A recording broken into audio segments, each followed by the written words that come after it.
Good evening, everybody. Happy 2020, and welcome to the inaugural race of the 5th season of the Dark Horse Racing Series presented by Troy Lee Designs. For the third time, Auto Club plays host to the season opener as we prepare tonight for the LMCgear.com dash at Auto Club. 120 laps, double points, and oh yeah, clean slate for everybody here as well. I'm Seth Cole, being joined here tonight by Joey Chapman. And Joey, Speedway slash super speedway type racing with Indy cars. It's the season opener. Just how aggressive these guys going to be as soon as that green flag drops? Well, I think you're going to see a lot of aggression when the green flag drops. However, you're going to have to tone it back really quick because you can go flat out for a little bit, but once those tires start to fall off, there's no going back.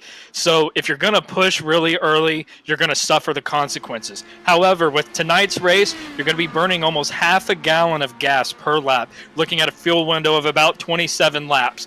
So while we go through practice right now, a lot of these drivers are going to have to be seeing how hard can I push in that span? How do I want the tires more? Do I want the fuel more? We got 120 laps to try to settle it tonight. Now, it's going to be interesting here this season as well, because a lot of the names that we saw up at the top of the point standings in the last couple of seasons, they're not in the field, at least here tonight for the season opener. 20 drivers scheduled to take the green flag, but amongst those, the defending champion Rick Ravon, the winner 2 seasons ago of the championship, Robert Maleska III, they're not in the field, and we were kind of hearing tonight, everybody kind of seems to feel that it's a level playing field now. A lot of drivers feeling that what were 4th, 5th, 6th place finishes last season could turn into race wins here this season. Yeah, also not seeing Henry Bennett in the field as well. So what you're seeing here, as you said, is a clean slate. A lot of these guys see those ultra-competitive guys leave, and they say, well, great, maybe now I'm going to be competing for a top 5. But you know what's the name that I see up there that I'm just like, not so fast, my friend? It's Nick DeGroot. If anybody has the golden opportunity to win the championship this year, it's Nick DeGroot. Every race last season, Nick DeGroot was up there. We saw him be ultra-competitive even in the Indy 500. So it's such a crazy opportunity for some of these guys to really show what they're made of and be able to go for it. But I got to say, I'm going to call my shot now. Nobody is beating Nick this season. Well, I'm going to throw another name out there, and that would be Matt Wagner, because Wagner's been very good when it comes to the 2-mile speedways. Has a victory at Auto Club, that was back in Season 3, and then he also had a win at the sister track of Michigan, which if I recall correctly, I believe was last season. So he's another guy you kind of have to watch lingering around the top 5 late in this race. But one thing that we have here this season, as opposed to at least the last 2 seasons, that I think as well is going to have them rein it back a little, as you alluded to, is the fact there's no faster pair to be able to lean on for these guys. So with the high speeds they're carrying and the high voltage that the wrecks would be if you're involved in an incident, that's pretty much going to be your day over. I don't see how you can recover from that. Absolutely. Something that you would see is we would be on long green flag runs. You'd get a bunch of cars together. Once these tires start to fall off, these cars kind of want to just gradually go up the racetrack. They get harder to control. And when the cars get bunched together like that, and even on restarts as well, there's going to be accidents. So there is so much at stake. We talked about earlier, should these guys be pressing early on? Should they be going for it? But you run in to the issue of I have no fast repairs, and I see these guys around me are racing really hard.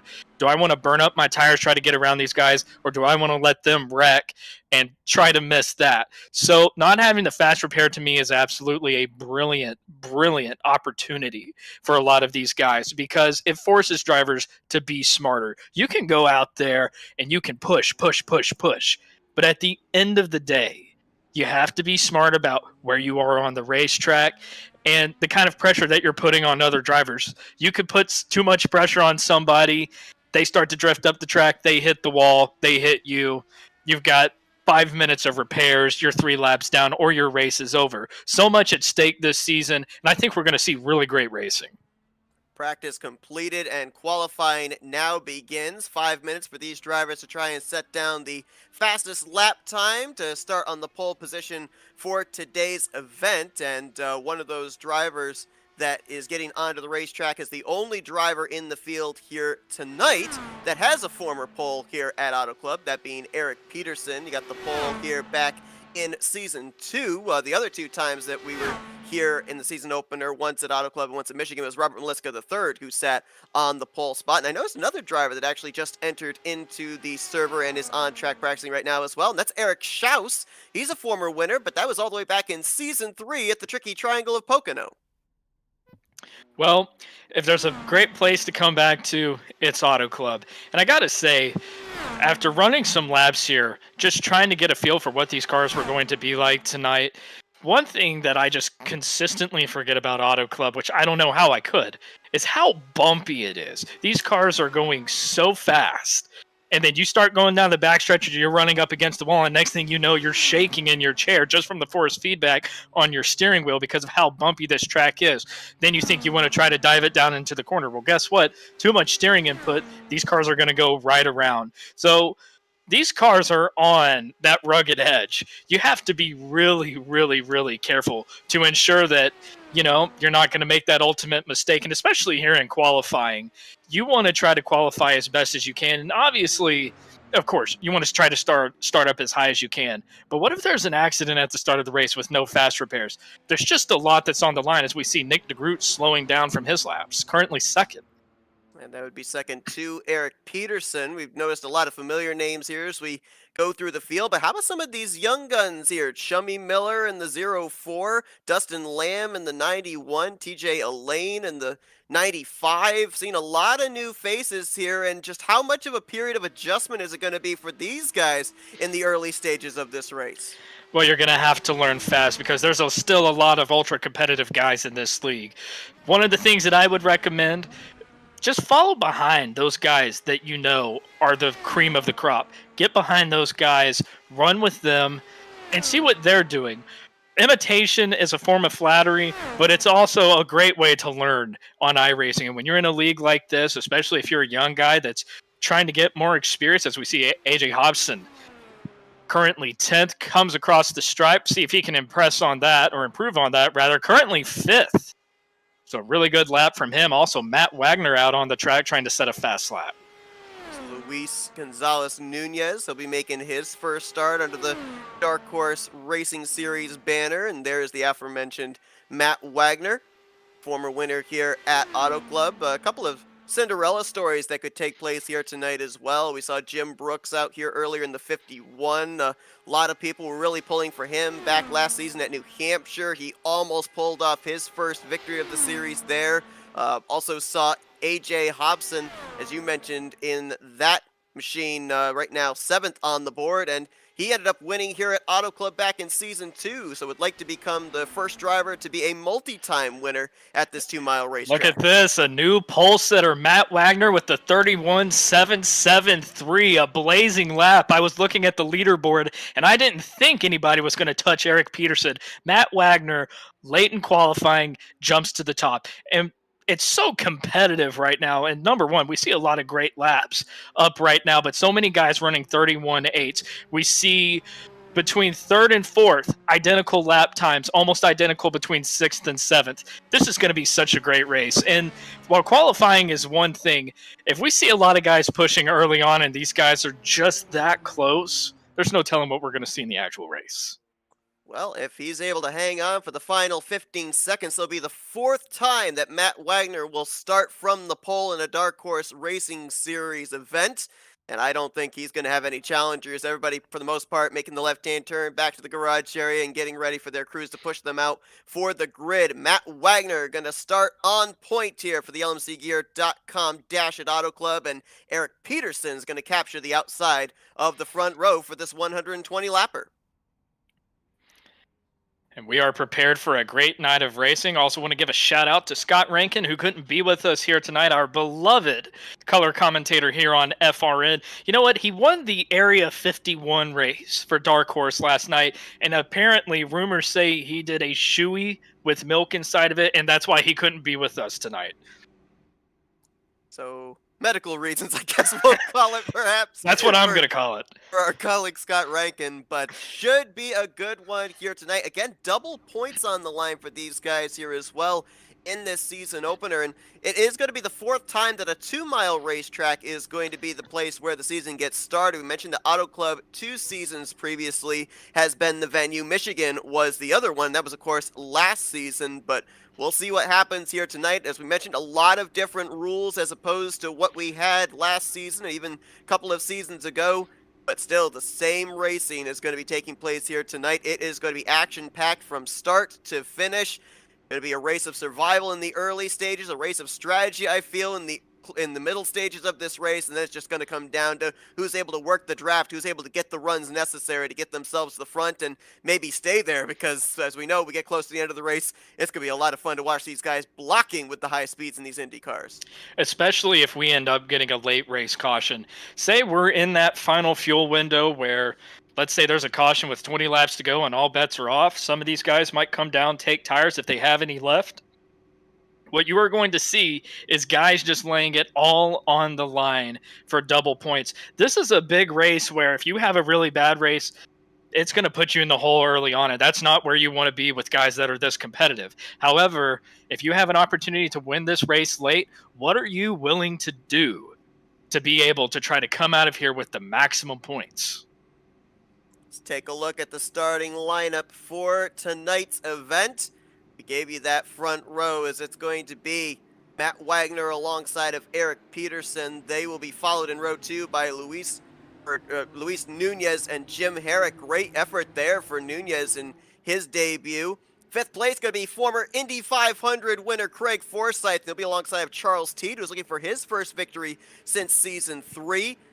Row 4 is going to find Gale Brooks, who was maybe one of the most consistent drivers week after week in the top 10 last season, and Blaze Andridge making his debut, going to roll off from the 8th position. Top 10 going to be completed by former Auto Club winner AJ Hobson and former champion from season 2, Nick DeGroot. Here's a look at the rest of the lineup here. Jim Brooks, Eric Chausson back. 20 drivers set to take the green flag here today, as looks like only 14 drivers elected to take time. So row 8 is going to find Jeff Heisong and Joseph Morales. Jari Brupacher and Dustin Lamb, they're scheduled to roll off in row 9. And then TJ Elaine and Jimmy Trinan are going to be in row number 10. 20 drivers set for 120 laps here tonight under the lights at Auto Club Speedway. Joe, I'm going to turn it over to you. Bring them to the green.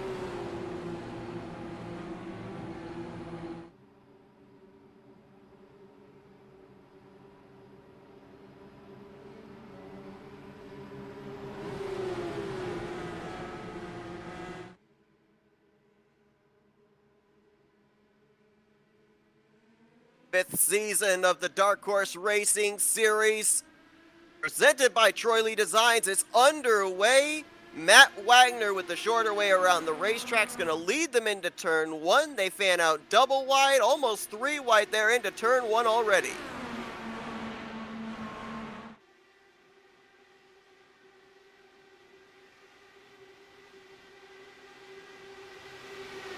Forsyth, the familiar white and light blue 27.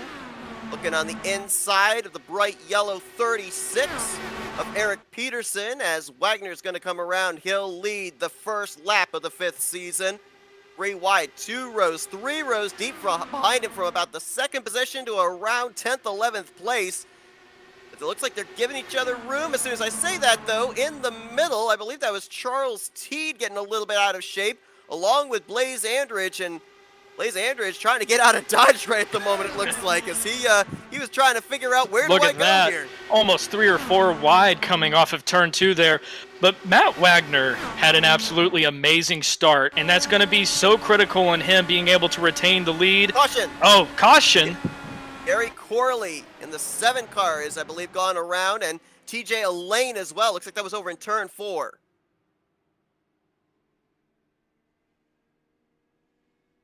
And hearing a reminder right now over comms, it's a long race. And remember, no fast repairs.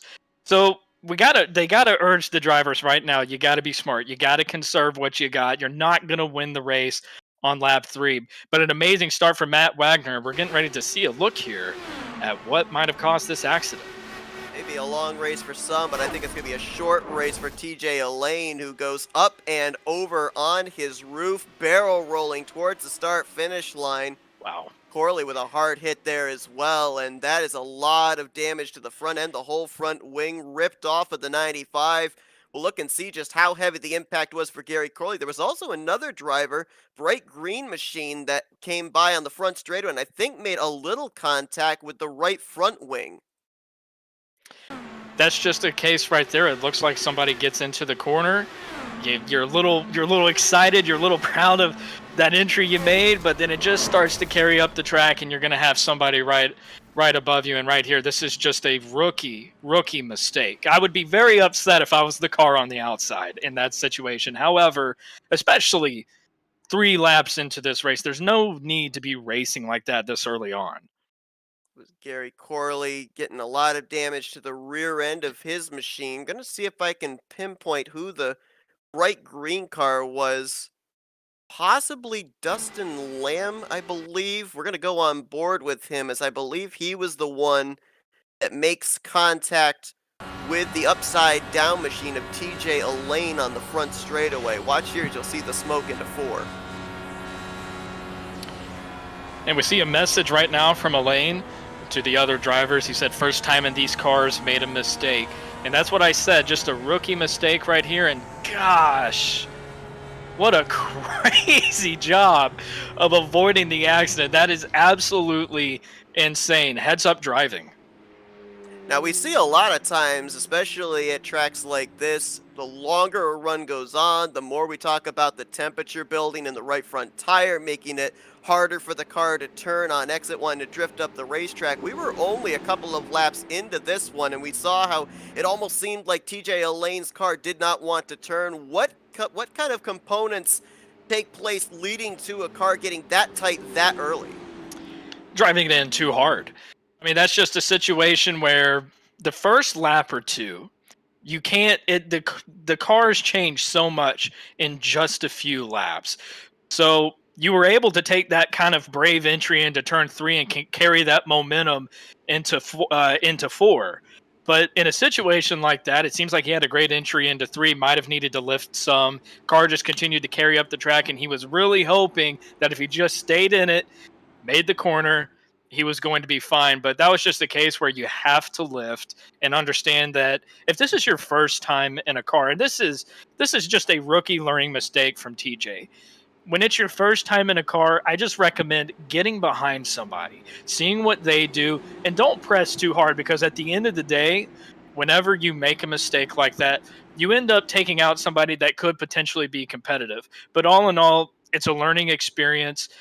And when you're in the back like that, you just have to soak up as much as you possibly can. TJ Elaine has indeed taken his car back to the garage here. Gary Corley got repairs done. He's returned back to the track. He is still on the lead lap, and a little food for thought. Last lap by Nick DeGroot, Jeff Heisong, a couple of teammates came down and topped off the fuel tank, and then the lap after that, getting the 1 to green signal, Gil Brooks and Joseph Morales came down to top off the fuel tank. So still something to put back in the memory bank here. If we go into a long green flag run, a couple of drivers may be able to make it a lap or two further should we see a round of green flag pit stops. And that's something that's going to be critical here throughout. If it becomes a fuel mileage game, that could make the difference towards the end of this race. And a green flag coming back out. Matt Wagner leads Peterson, Forsyth, Nunez, and Teed back into turn number 1. Got the early pre-race jitters maybe out with that caution, a chance to calm down. Now let's see if these drivers settle in. And that's going to be an important thing here, especially just early on. Oh, and we're maybe going to see a big run down the back straightaway, side by side going into 3. Eric Peterson on the high side.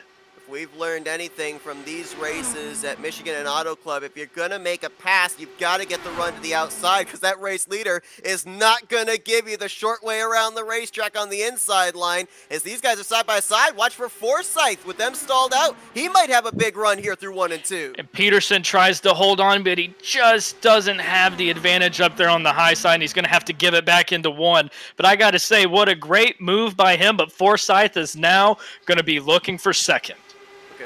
right there. Matt Wagner moves from bottom to top, tries to get a little draft to Eric Peterson, and that's not because he's blocking. He's trying to keep the 36 Oh, and and here the comes 27 Forsyth. side by side. And it didn't work. You're right. Forsyth, I think, got a push from the car behind him, the 14 of Luis Nunez. And Forsyth, we've got the top 5 under a blanket right now. This is phenomenal racing, side by side for the lead. Add Charles Teed into the mix, and not too far behind, Blaze Aldrich and AJ Hobson. So you got the top 7 all separated by about little more than half a second, as still Forsyth, those tires, left sides, right down on that white line, short way around the racetrack. He gets the advantage off of 4 complete. He's going to get it done. New leader. Craig Forsyth with an absolutely amazing move, but not so fast, my friend. Matt Wagner's going to get the draft here, and he's going back for it. He's going to have Nunez on the top side with him. Nunez looks to driver's left. He's in a battle for third with Eric Peterson. Look at Wagner. What a big move. Inside. No way that Forsyth could have anticipated that, and Wagner's going to go back to the point. But you have to wonder here, how much of their tires are they burning up racing this hard at the start? Honestly, if I was Matt Wagner there, I might just tuck into second place and conserve my stuff this early on. Craig Forsyth doesn't care, though. He's going back for the lead. He's going to drive it deep once again, and yeah, of course, running the inside line, your car's going to push up the longer the run goes on. It's going to wear down those tires, and it's going to take away your ability to be able to make those moves later on in the run. So maybe that's what they're thinking, is make the moves now while the grip is there and it's available. Try and size up the competition, because who knows, it may be the same kind of scenario with 10 laps to go. I think Charles Teed is playing a little bit of strategy right here. I think he really could be pressing these leaders and right up with them, but he sees them racing and making these moves. Let those guys eat up their tires. Let one of them make a mistake, and maybe if I get a run on them, I can go for it, but otherwise, it's not worth it.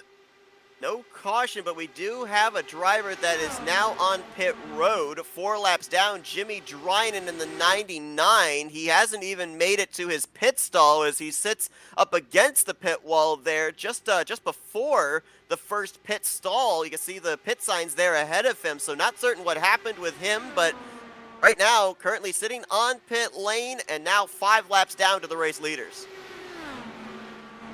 And as the battle for the lead is kind of shaken out just for now, we see Wagner ahead, Forsyth in second. Oh. My gosh, they just keep going at it. We see Wagner go up the track there a little bit, possibly going to lose second place. AJ Hobson just made a pass along with Charles Teed. They got around Luis Nunez for the 6th position. I'm noticing a couple of drivers already running the outside line through 1 and 2 especially, and it's pushing up just maybe a half groove higher than they expect, and they're almost brushing the wall. Nunez nearly had that happen last lap, and the lap before, I believe it was the 72 of Eric Schaus nearly rubbed his right sides against that outside blue safer barrier. And I love what Eric Peterson is doing here. These guys are still just absolutely going at it for the lead, trading about it. But look at this. He's just naturally went from about 5/10 back to just closing up on the leaders. Let them run their race, get up there, and see what you got for him. But he's doing a great job of conserving his tires right now. And as the fuel window starts to come into mind, who knows? Maybe he's been saving some. He might be able to go further than the leaders. Almost 3 wide back here for around the 6th position as Eric Schaus started to the inside of Nunez just across the nose of Charles Teed. So Schaus cutting his way through in that bright green number 72. Started this race from the 12th position, already up 6 spots.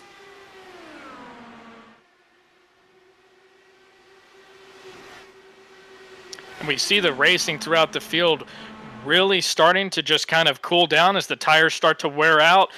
Looking back through the field, looking at a side-by-side battle over here with Jim Herrick and Nick DeGroot. Nick DeGroot started 10th, currently sitting 11th right now, and you got to start to wonder, you know, is Nick just really saving his stuff right now, or is he just waiting for, I don't know, the car to finally come to him, somebody that we usually see running top 5, kind of underperforming tonight so far, but it is early on.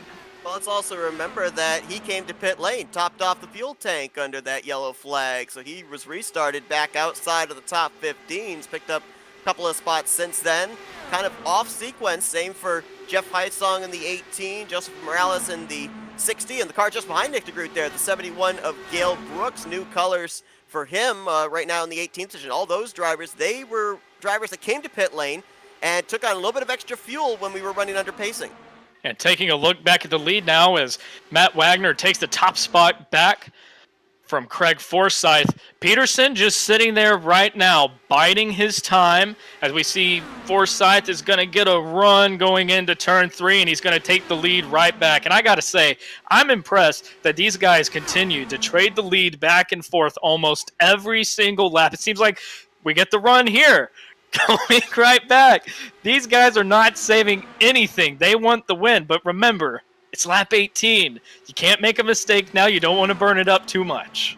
It's interesting, too, because we talked to drivers a lot after Auto Club, Michigan, Pocono, Indianapolis, those big racetracks. And, yeah, they get the big runs. They make the move to make the pass for the race lead. And we asked them, are you kind of figuring out a scenario if you're in the same situation late in the race to maybe figure out the timing of a pass to be the first one back to the checkered flag? And usually the answer is yes. So you have to wonder if only 20 laps into this race, are these drivers already preparing for the final 20 laps? You know what? I've seen enough preparing right now. It's clear that if you can run with the leader, that you can get a run. And the fact that Eric Peterson is just sitting back there, and I know I keep coming back to talk about him, I feel like he could be right up there doing it, but I think he might be running maybe, 3/4 throttle right now, just sitting in their draft, saving fuel, saving his tires, because we just see absolutely crazy racing for the lead between Forsyth and Wagner. I mean, literally almost every corner. But what we're starting to see now is that if you make the move too early, you're going to be a sitting duck. Now, it seems as though, as we'll see here, Wagner goes to make the move into turn 3. He's going to get the lead from Forsyth. Starts to kind of slide up the racetrack. Forsyth's going to get his draft. You'll see how long it takes Forsyth to get back to his bumper.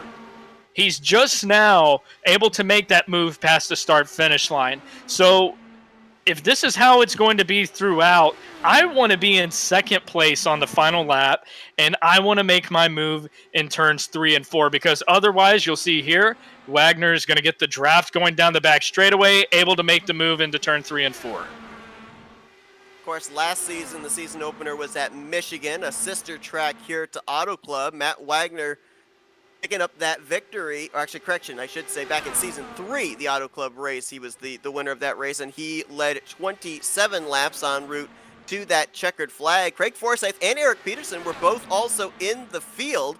Forsyth was able to finish in the top 10, 6th position, did not lead any laps in that race. Eric Peterson, though, he didn't lead any laps because he was back behind the wall in a 33rd finishing position, so running much better here tonight. And it just kind of seems, talked about Jim Brooks almost picking up that victory last season, Gale Brooks being consistent, drivers that you kind of pull for to try and find victory lane. I think Eric Peterson kind of falls into that mix as well, because the last 2 seasons, he's had a lot of difficulty, had to overcome a lot of adversity. He finished 8th in last year's overall standings, but only had 3 finishes up inside of the top 5.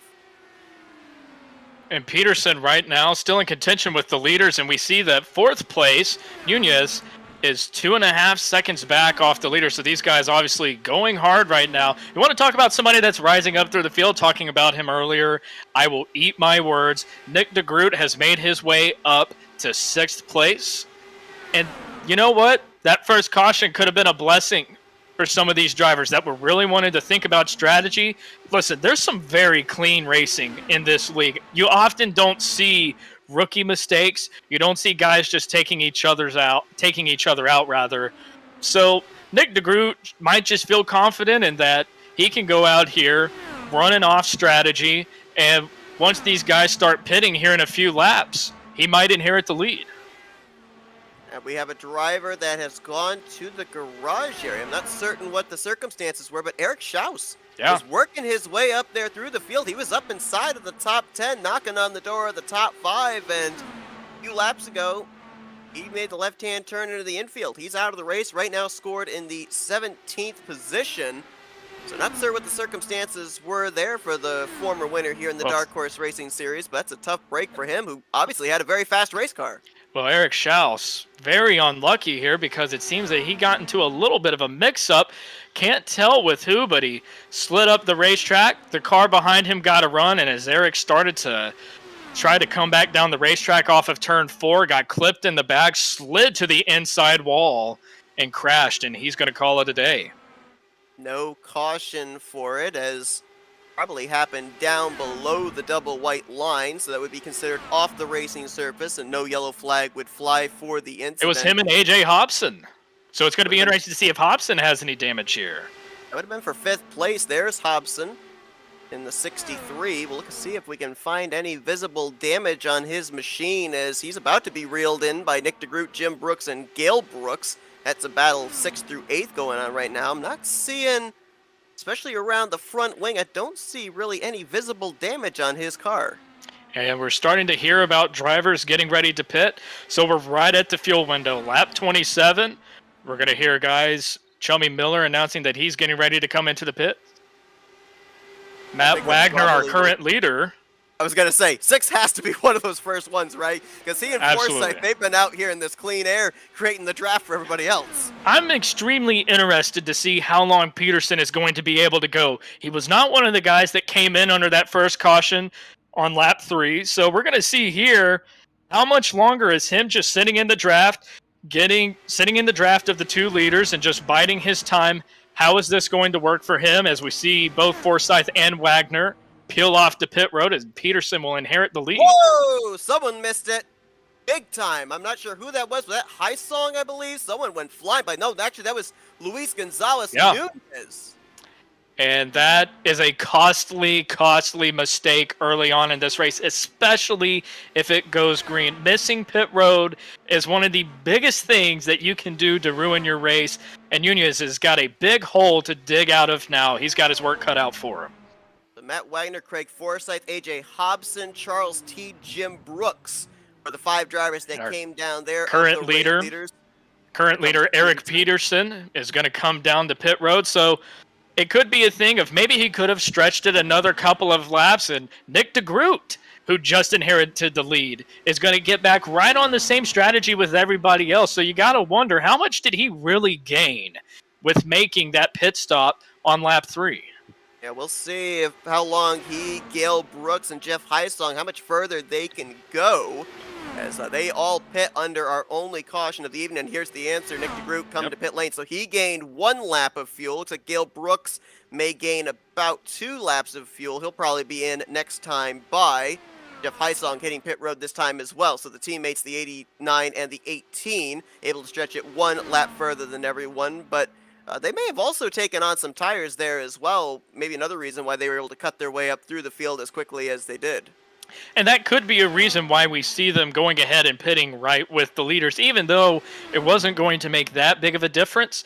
Fresh tires are going to mean the world. The amount of time that you're going to be able to save possibly when you go back out there on the track, if you actually get with some other guys running the draft, maybe be able to save a little more gas. So really interested to see how this strategy is going to be able to pay off for him. Well, not 2 laps, 3 laps more for Gale Brooks, as he is still out there in that DeWalt yellow and black colored 71 machine. We'll see if he's going to duck onto pit lane this time, and heck of a battle going on behind him for what's going to eventually be the race lead. Craig Forsythe, Matt Wagner, they're right back at it again. Forsythe won the battle off pit road, but Wagner not letting him get that soon-to-be race lead quietly. And once again, they're just going to keep going at it every single lap, trading the lead back and forth. And I got to say, if they can keep this up the entire race, we are going to be thoroughly sports entertained. We're going to see the top 3 here just really making a run for it because they were able to stretch their lead out over 4th place. They weren't losing anything by doing this.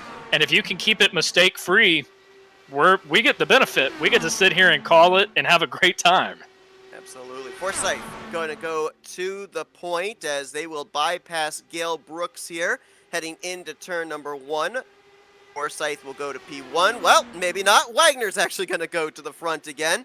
That'll drop Forsythe back to 2nd. Peterson slots into 3rd, and we'll see where Gale Brooks cycles out after all this. Net gain for Nick DeGroot, because right now, as things run. He's in the 5th position, so how soon do we see him make his way further up inside of the top 5? We'll have to wait and see. He's got his hands full with Jim Brooks in that P5 battle. And once again, I am just blown away at how these leaders are able to continue racing like this. Not only that, but to be able to keep the distance that they have on the rest of the field. I'm also very interested in the strategy right here from Eric Peterson. He seems very content running in 3rd place and letting these guys race it out. Who knows? Maybe he has a little ESP and he knows these guys are going to go at it on the last lap, maybe take each other out, and he's going to be able to reap the benefits of that. But just absolutely phenomenal racing from our leaders here. And Nick DeGroot is going to file out into 6th place right now. While I do like the strategy, we see such a large distance between 3rd place and 4th place. Eric Peterson is 0.3 off the lead, and Gale Brooks in 4th place is 2.5 seconds off the lead. So Nick DeGroot might be able to get up past Gale and get to 4th place, but what are you going to be able to do from there, especially if you can't get the draft and you're pretty much on the same tire set and fuel strategy as these guys? It's going to be tough to make up that distance. Yeah, Nick DeGroot going to bring A.J. Hobson and Jim Brooks along with him. And, you know, when you look at super speedway racing in stock cars, you can get all the cars lined up single file, you can push, and you can make up time on the pack you're trying to catch. You can't do that with the open wheel race cars, especially even so with the fact you see the runs these guys are getting. If you pull up to somebody's back bumper and then drag the brake, that's going to slow you guys down more than it's going to actually help propel you guys forward. So you've got to run, you've got to take it, and that doesn't allow these drivers to be able to line up nose to tail like they would be able to with stock cars. And a lucky moment for Jim Brooks. We saw coming off turn 2 on the last lap. He was in the draft of the cars ahead of him, started to drift up, and he had to make a big move away from the wall. I wouldn't say big, but if it was me, I probably would have tore down the wall, cursed it myself, and then went on to watching this race on FRN on YouTube. But really, just great battles throughout the field right now. We also see Nunez running back in 8th place. So the damage that he got in that earlier accident with Eric Schaus didn't really cost him too much. However, not really around anybody, not able to really get the draft. So just kind of cruising along in 8th place currently. Yeah, good job by a couple of these guys making their Dark Horse Racing Series debuts. Nunez right now in 8th, and Blaze Andridge has done a decent job here today as well, currently holding down the final spot inside the top 10 as he's drafting with Jeff Hysong. And, you know, while we call these guys debuting drivers, it doesn't mean they're rookies making their very first start ever. These guys obviously have experience in these race cars. The thing that we kind of watch with the new faces and the new names is how they're going to adapt to the racing style of guys that we see week in, week out, season after season. And these are two guys that have done a pretty good job here of starting to build a resume and build the trust of the drivers they race around. Of course, that's going to be a much different story when we get ready for 1.5 mile racing at Las Vegas next Wednesday night. And still continuing to put on an amazing battle for the lead in the LMCgear.com Dash at Auto Club. You're watching FRN. We are live on YouTube. And just absolutely phenomenal racing for the lead. If you're just tuning in, Craig Forsyth and Matt Wagner have continued to trade the lead back and forth. Eric Peterson sitting happy in 3rd place. Only one caution so far that came on lap 3 with TJ Elaine. And this is a double points race, a lot on the line. We're seeing guys go about 27 laps on fuel. So a lot of racing to be had, only on lap 41 right now. But I gotta say, I am so excited to see if these top 3 can stay together throughout the entirety of the race. Because if they can, which I believe currently that they can, when this becomes a 3-horse race for the lead, and Eric Peterson is able to say, I'm going for it, I don't care what these guys are doing, we are in for a treat. I'm just letting you know right now, 3-horse race at the moment. But Nick DeGroot, A.J. Hobson, who are trying to make their way around the lap machine of Dustin Lamb, the last 3 or 4 laps, they've been a tick faster than the top 3. So what right now is 3 drivers battling for the top spot. Could be as many as maybe 6 as Gale Brooks kind of tailing along as well in the next 20 laps or so. And I think that's going to be what's going to be important for Nick DeGroot and AJ Hobson, which we see right now, AJ struggling to get past the lap car. What's going to be important is for these guys to line up and just commit to, we are running where we're at right now. We need to try to catch up to these leaders. Craig Forsyth and Matt Wagner aren't doing themselves any favor, trading the lead back and forth and back and forth. If we can get a train of guys together, especially maybe after the next pit cycle when they're on fresh tires, we're possibly going to see these guys be able to get their way up through the field. But you're going to have to be kind of selfless at that point. You're going to have to commit to just trying to get up there. But we see right now currently 3 seconds off the lead from fourth on back. More than a third of the way through this race, about 17 laps away from the halfway point. 20 drivers took the green flag here tonight. Currently have 16 of them still running, 15 on the lead lap. Dustin Lamb is the only driver running 1 lap down. 2 drivers back in the garage area, Eric Schaus and TJ Elaine. Jimmy Drynan still sits on pit lane. I'm assuming that he might actually be away from his racing rig at the moment or something. The reason him not sitting in his pit stall on pit lane, but right now, we've got 15 drivers that are still on the lead laps, which means they still have a shot at winning this thing. And a lot of people looking at this right now might be thinking this is the boring period of the race. Drivers just kind of exchanging a spot here or there, mostly running single file, very spread out. But this is where all the underlying strategy takes place, because there's going to be a driver that's going to try and undercut the drivers around him. There's going to be a driver that's going to try and make it a couple laps further than the drivers around him. This is where the cogs start to turn in terms of setting yourself up for possibly the final 2 pit stops of the evening, trying to figure out what strategy is going to have you out in front in that final run to the checker. Well, I can tell you this. If I run a strategy that gets me out front with Craig Forsyth and Matt Wagner, I'm scared, because these guys have been insane. These guys are maniacs. They just go at it each lap. And we see Wagner almost get into the wall coming off of turn 2. Forsyth's going to take advantage of that, going down the back straightaway to take the lead once again, going into turns 3 and 4. I'm going to be excited to see what the amount of lead changes that we had in this race are. I don't want to be the computer system that has to try to figure that out, because this is absolutely insane racing. And once again, Eric Peterson just biding his time. As we get a look on board with him, he's got the best view in the house. He's just sitting back here waiting. Peterson, at least the statistics we have, has never won a Dark Horse Racing Series event. We don't have the stats from Season 1, because Season 1 of the Indy Series we ended up not having under the Dark Horse banner, but Seasons 2 through 4 has not taken a checkered flag. Craig Forsyth, his last checkered flag in the series was back in Season 2 in the big season finale, the Indy 500, and Matt Wagner, you don't have to go too far back. It was the next to last race of last season at the Texas Motor Speedway, where he took his last checkered flag under the Dark Horse banner. As he now and Forsyth continue side by side with each other here through 3 and 4, continue to size each other up. Now, we saw both of them come to pit road together under the first round of green flag pit stops.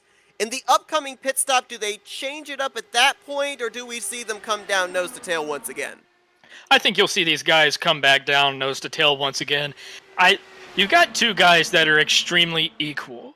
And if you get in a situation where, okay, let's say I pit, and then the other guy's going to go another couple laps, and maybe he's got somebody working with him, I might be a sitting duck. I think the best thing for these guys right now, it's working well for them right now. Don't overthink it. Just continue to go through this race.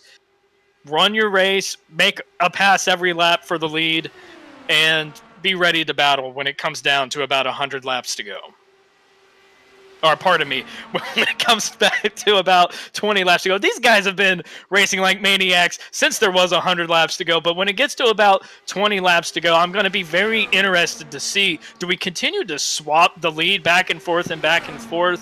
Or are we going to kind of say, all right, I want to save my stuff right now? Because we see Eric Peterson, he dropped back to almost about 6/10 back off the leaders, and he was able to get right back up to them. So you can't get too comfortable if you're the front 2 right now.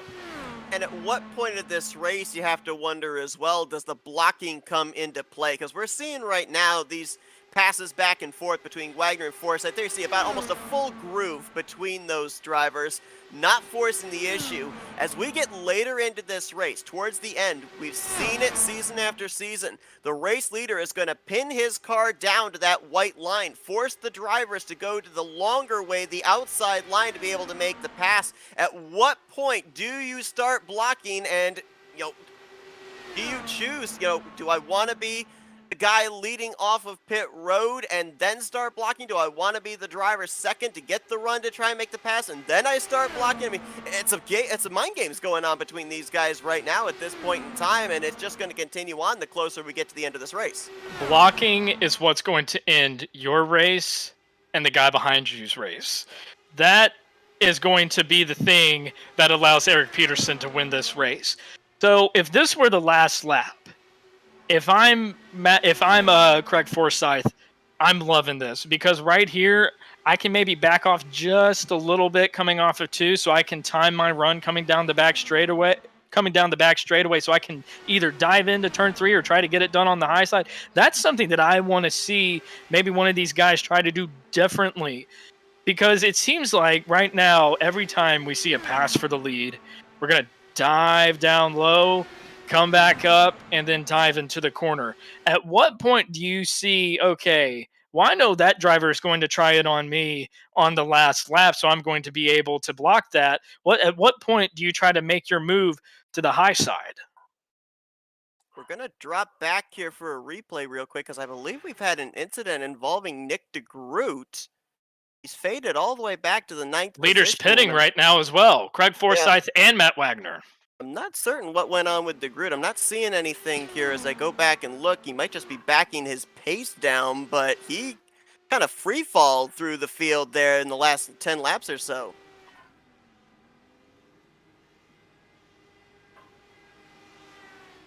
And right now we see Peterson pacing the field as the 2 leaders are going to be on pit road. And we see Nunez announcing to the drivers that he's going to be pitting in this lap. We'll see Peterson. He's opting to make more laps on his own. So now, this is a strategy that I'm very interested in, because we saw Peterson come right in with the leaders last time. Do we see him? Maybe he's been saving his tires, saving some fuel. He's going to try to go a couple more laps. If I were Peterson, I would have came in right with the leaders. I'm wondering about, like, with Nick DeGroot falling back, if he backed his pace down a little bit, I'm wondering, there's got to be some kind of a target number that these guys might be looking for. Maybe even Eric Peterson staying out that extra lap to maybe be able to make it the rest of the way on one more pit stop. Maybe thinking that guys like Forsythe and Wagner, that they would have to pit in the closing stages of this race, even after making the next pit stop. We're going to see a host of drivers coming in behind Peterson. Haisung is going to be coming in, as well as Nick DeGroot, all saying over comms that they're going to be coming to pit road. Here's DeGroot just behind Haisung. Jim Herrick coming in this lap. Gary Corley in the 7 also coming in this lap. Lone driver out there all by his lonesome is the 71 of Gale Brooks. We'll probably see him in the next lap or 2. And when we oh my gosh, what a tongue twister I just put on myself. When we see this race come back to Craig Forsythe and Matt Wagner, a big thing that I see right now coming out of the pits, there's a second almost between these 2 guys right now. You got to wonder, did Matt Wagner not get on the pit road good enough? Did he have a really bad exit? Maybe slide through his pit box? But it is not the tight battle that we had become accustomed to. Have to see. It's about 7/10 of a second, maybe 7.5 of a second between those 2 right now. Not certain just how far behind you can be before you start to pick up the slipstream of the driver in front of you, but we'll see if that gap starts to close up as Gale Brooks, another lap on the board that he is going to lead. So this says to me that Gale Brooks has a very different strategy than the rest of the field. I don't know if he's hoping to catch a quick caution. I don't know if maybe he thinks he could make it on just one more pit stop and everybody else is going to be short, but we're starting to see, as I said, around the halfway point of this race, this is when all the strategies, some of them the same, but some of them vastly different, start to come to fruition. And Gale Brooks is going to be coming in this time. And looking back, it just seems that Craig Forsyth just had a much better pit stop. Obviously, we can't see possibly everything that happened for the drivers coming into pit road in terms of what they were doing during their pit stop. But Forsyth just blew by Wagner on exit, and now we've got about a second between our leaders, so Forsyth might be the ultimate winner of this battle.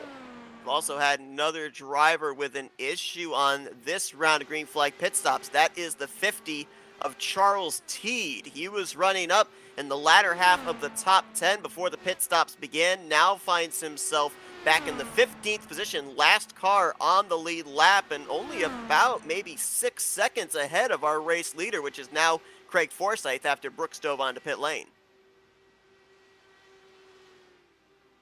And just a lot of interesting strategies starting to come into play now, as you said. Forsyth is going to inherit the lead as we come back around. And I really want to try to figure out what happened with Wagner on that pit stop that caused him to lose so much time to Forsyth. Those guys came in equal, and a second difference between them now.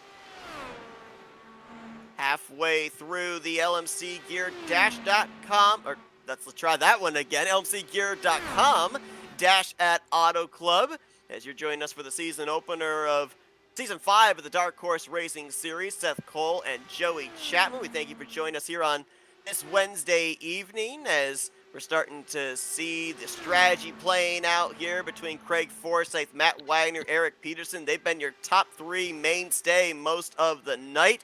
These drivers trying to figure out who's going to be the inaugural season winner as they then prepare next week to head west, as we'll be at the Las Vegas Motor Speedway for the second race of the season. That'll be next Wednesday night with the green flag scheduled to fly around 8:10 p.m. Eastern Standard Time. Our coverage begins at 8 o'clock Eastern Standard Time here on YouTube, Facebook, and you'll be seeing it as well on ESTV. Craig Forsyth, though, it looks like he is, at least for the time being, able to keep Matt Wagner within about 8 to 9 tenths of a second. Wagner not able to close up, and the big reason is they're both kind of running identical lines through the corners, so nothing gained, nothing lost between these two. And I'm going to keep coming back to this, but I just want to know what it was about that cycle of pit stops that shook up the top three so much. Wagner a second back, Eric Peterson almost 5 seconds back at this point. Did Craig Forsyth just have the pit stop of a lifetime, inherits the lead, and is saying, bye-bye, Earl, I'm gone? Take it through the field of where everybody is after we worked our second round of green flag pit stops. Forsyth, race leader, started from the 5th position. As you can see, has not fallen outside the top 10 the entirety of this race. He's been swapping the lead back and forth between himself and Matt Wagner, who started from the pole position, looking to go coast to coast here tonight. Right now officially running 9 tenths of a second behind the race leader. And then you got to drop almost a total of 4 seconds back to Eric Peterson, right now holding down the 3rd position. AJ Hobson, who won this event back in Season 2. Right now he runs in the 4th position, and right behind him, making his debut here tonight, great debut for Luis Gonzalez Nunez. Had a great starting position, has maintained it, although he had that little bit of a hiccup, missing the entrance to pit road back during the first round of green flag pit stops, but has since recovered, and right now completes the top 5. Jim Brooks right now runs in the 6th position after he started quite a ways back in this field outside of the top 10. Jeff Hysong, who's been off strategy with drivers, is in a battle right now with Blaze Andridge. Andridge going to pick up that spot, dropping Hysong back to 8th. Andridge in his debut now up to 7th place, and then right behind them is the remainder of the top 10. Gale Brooks right now in the 71 running in 9th, and Nick DeGroot, the former champion, currently holding down that 10th position. This is the biggest battle we're seeing on the field right now. Jim Brooks, Hysong Andrich, and Gale Brooks. You know, at this point, I really start to wonder if I'm Matt Wagner, now officially a second off the lead, and a lot of these other guys that are well out of the range of a win. What are you going to start thinking about pit strategy-wise? Are you going to start trying to think of something wild? Maybe do you try to stretch it out as late as you can on that final pit stop so that in case there is a caution?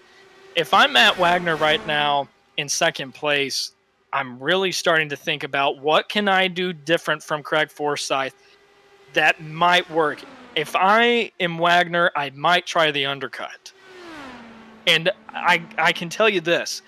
He shouldn't take my word for that. I have no experience with it. I'm not qualified, I wreck out of every race that I run. But my God, I would do the undercut. Well, you gotta wonder in the case of someone like Matt Wagner if maybe it's too late to start strategizing. He and Craig Forsyth spent the first half of this race trading the lead back and forth, seeming to kind of figure track position over each other was going to be the deciding factor for them. But I'm looking at a handful of guys here, about a good half dozen drivers. Eric Peterson, Jeff Heisong, Nick DeGroot, Gail Brooks. They've all kind of played their hands here as to the fact that they're going for some strategy. They've stayed out multiple laps more than our two race leaders. We saw a couple of drivers stuck onto pit lane in our only caution of the evening, which was in the first 5 laps of this race. So strategy has already taken place. I don't know if Matt Wagner, if it'd be too late for him to be able to strategize, to be able to get the race lead. He certainly could strategize to try and pick up a position on Craig Forsyth, but I'm not necessarily certain it'd be enough to be able to counter the strategies that are already in the works with guys like DeGroot. And I just took another look back at the pit stop that got these two separated, and it just seems like Craig Forsyth had the perfect pit stop. He got out of his pits very good. You got to wonder how much of a difference that it could have made with Wagner being in that first pit stall as opposed to Forsyth being on back. But he carried a lot of speed, while I kind of noticed Wagner didn't necessarily get out of his box super quick.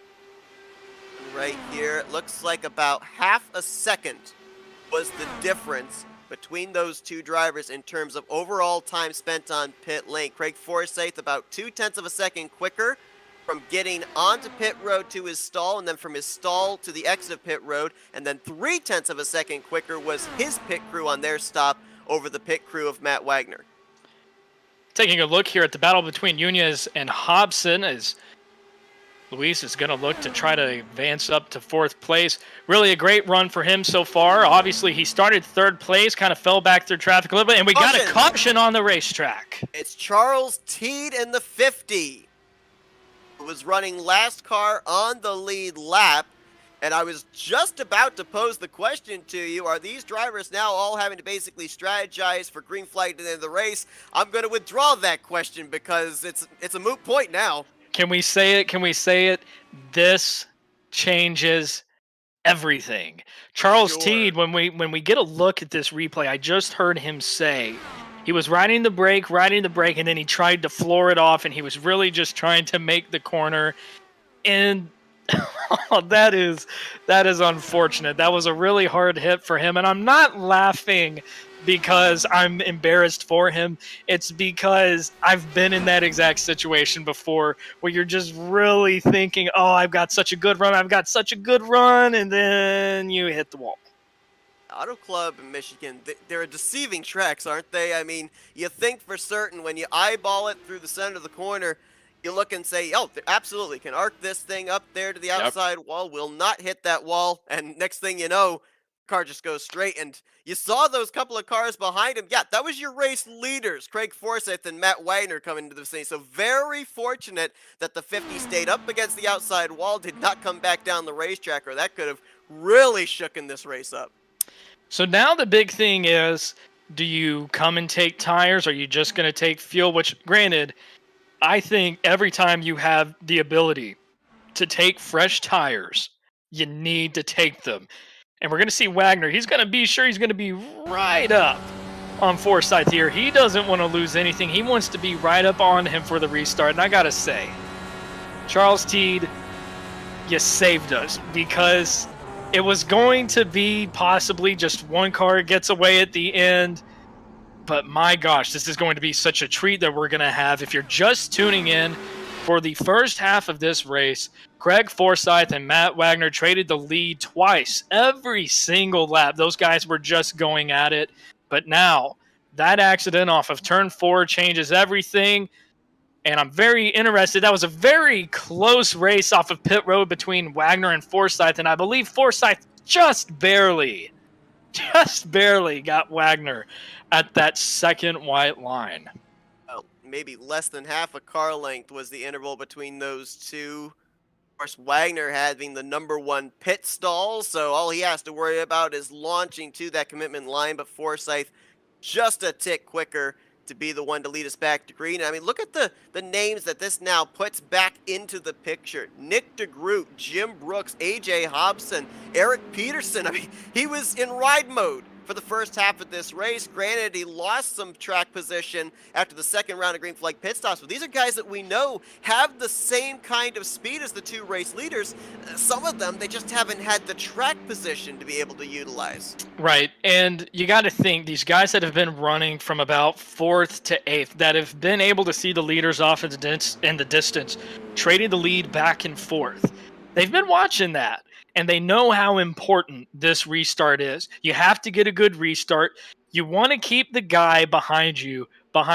Yes, I know that is the purpose of racing. You want to keep the guy behind you. But the important thing is that if you don't get a good launch and you end up side by side with somebody, watch those guys just go off ahead of you, and you're not going to be able to compete with them.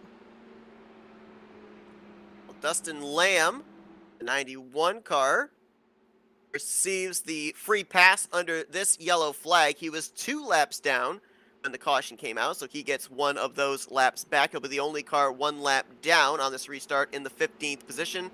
Charles Teed still sits on pit lane. I would think it's safe to assume his day maybe all but over. No faster pairs to be able to lean on. No doubt there's got to be some suspension issues around that right front with a hard hit into the outside wall. So it looks like there's going to be 14 drivers on the lead lap. Forsythe, the race leader. Matt Wagner second. Eric Peterson in third. AJ Hobson lines up fourth with Luis Nunez in fifth.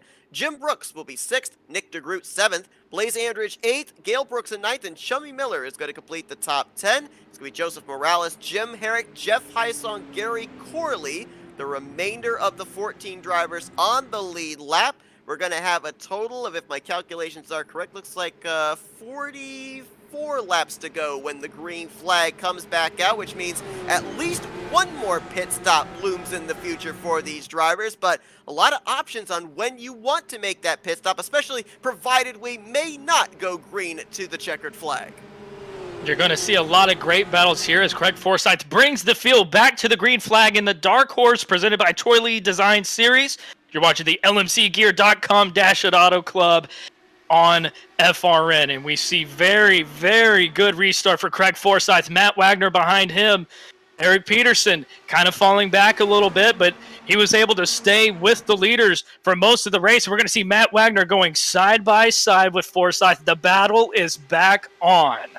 I know that a lot of times I will talk about super speedway racing with stock cars and try and apply it to this type of racing, and it's entirely two different animals. But I do want to bring up something that I've heard from a lot of super speedway races, and that is when you get to this point of the race and you know there's at least one more pit stop, this is the section of the race where you are setting yourself up track position wise for that final pit stop. Is that what these drivers are going to be doing now? Is this where we're going to start to see the aggressiveness ramp up just a little bit more?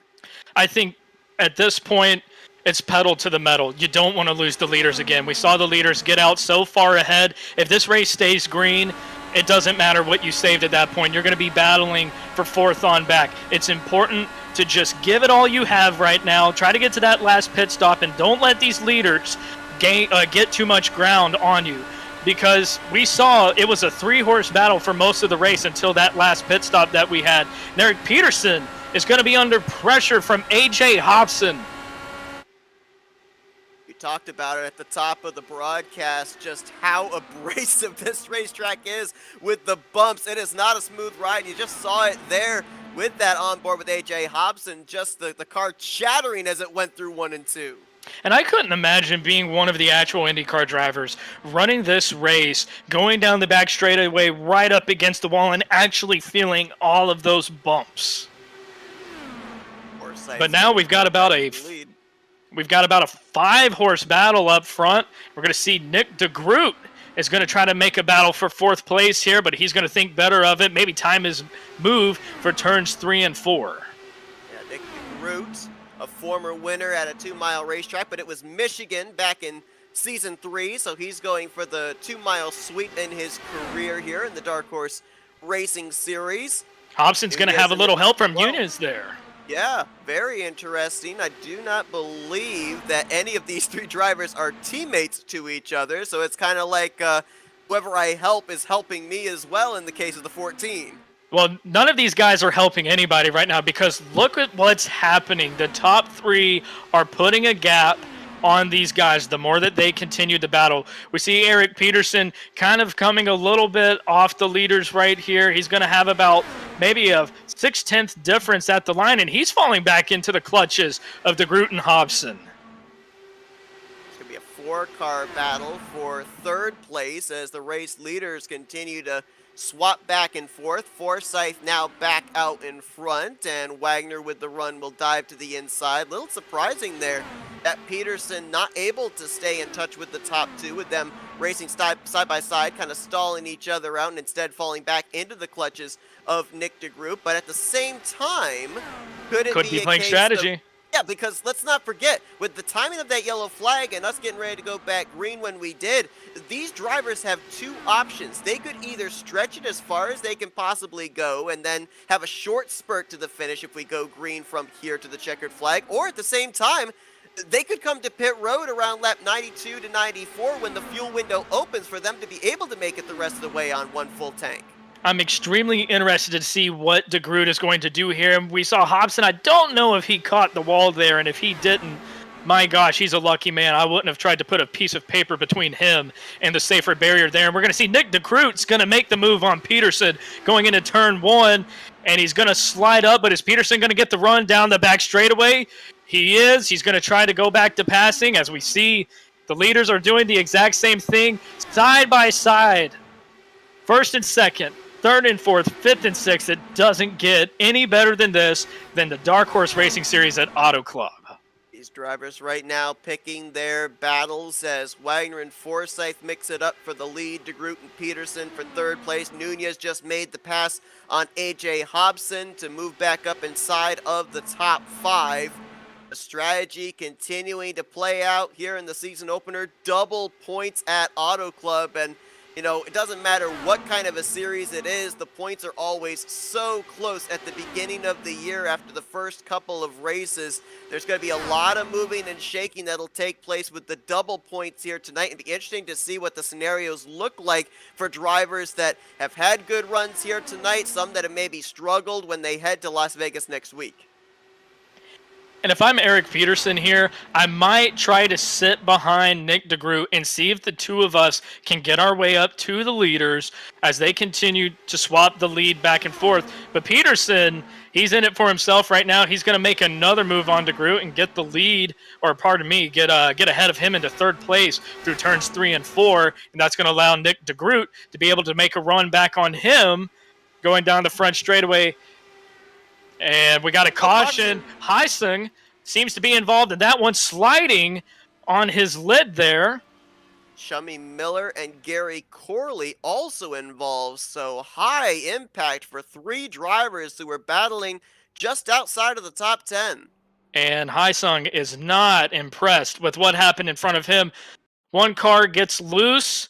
They make contact, and he's just an innocent bystander. That ends with two cars in the catch fence, and Heisung sliding down the front straightaway on his lid. And that's a case where you start getting a couple of laps into a run. The tires aren't going to be the same. Somebody's going to try to make the corner, and you start to get a little loose. There was actually contact ahead of Chummy Miller and Dustin Lamb, and right there. Just big contact. Nothing you can really do right there.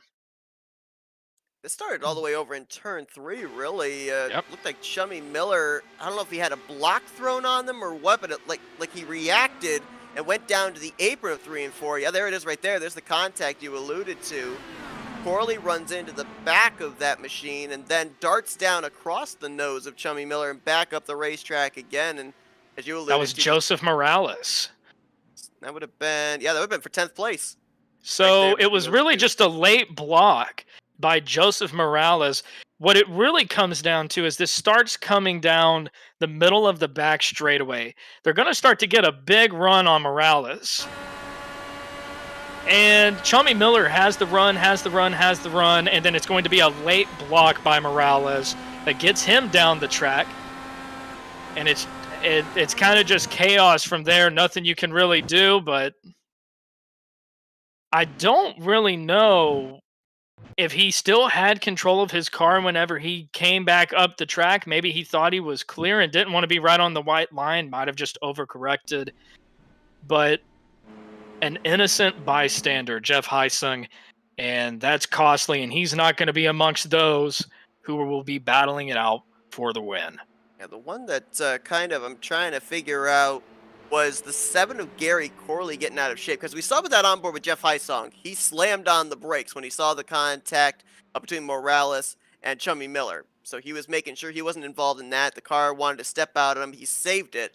I'm not sure what led then to his car starting to the left as it did across Miller's nose and then overcorrecting back up the racetrack. I mean, would that have been the heat already built up there with that slamming on the brakes? What it looks like happened whenever you get back on board with him, he's going to make contact with Morales on the entry to turn 3, and that's going to get him loose. He kicks it down into 4th gear, then gets back on the throttle, and it starts to step away, corrected it to the right, didn't catch it in time, and that's what caused the accident.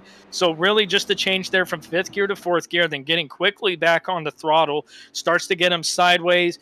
And with these Indy cars, you're kind of along for the ride. It takes a very skilled driver to be able to catch these cars.